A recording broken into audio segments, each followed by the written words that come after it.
நாங்க லண்டன்ல இருந்து பேசுறோம். இங்க நான் விஜயகாந்த் சார் கிட்ட பேசணும்னு ஆசைப்படுறோம். ஏன் சார் நீங்க நிறைய அரசியல் கதை எல்லாம் நடிக்கிறீங்க இல்லீங்களா? முதல்ல உங்களுக்கு வணக்கத்தை சொல்லிக்கிறேன். வணக்கங்க சார். ஏன் நீங்க ஒரு சிஎம் ஆகக்கூடாதுன்றதா எங்களுடைய ஆசை.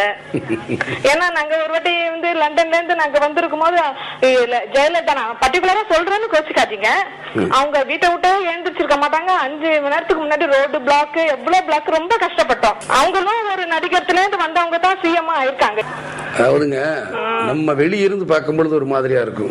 அவங்க பாதுகாப்பு கருதி, ஏன்னா நம்ம அந்த இடத்துல இருந்தா தான் அதை பத்தி நம்ம எதையுமே சொல்ல முடியும். அதற்கு அவங்களுக்கு சில காரணங்கள் இருக்கு. அது வெளியும் அவங்களால சொல்ல முடியாது. வீட்டுக்கு வீடு வாசப்படி அது எல்லாருக்குமே இருக்கு. ஏதோ ஒரு ரீதியில் ஒரு பிரச்சனை இருக்கும். அந்த பிரச்சனைகளை பேசணும், கதைகளை பேசணும், கால்ஷீட்டை பேசணும். ஒரு நடிகர்களுக்கு இப்படி இருக்க போகும்பொழுது ஒரு அரசியல்வாதிக்கு எவ்வளவு இருக்கு நீங்க யோசனை பண்ணி பாருங்க. அதிகாரிகள் வரலாம், உங்களுடைய டிபார்ட்மெண்ட் கரெக்டா இருக்கணுங்கிறதுக்காக அந்த அதிகாரிகளை திருப்திப்படுத்துறதுக்காக முன்கூட்டியே இருக்கலாம். உங்களுக்கு என்ன வேலை இருக்குங்கிறது நம்மளுக்கு தெரியாது.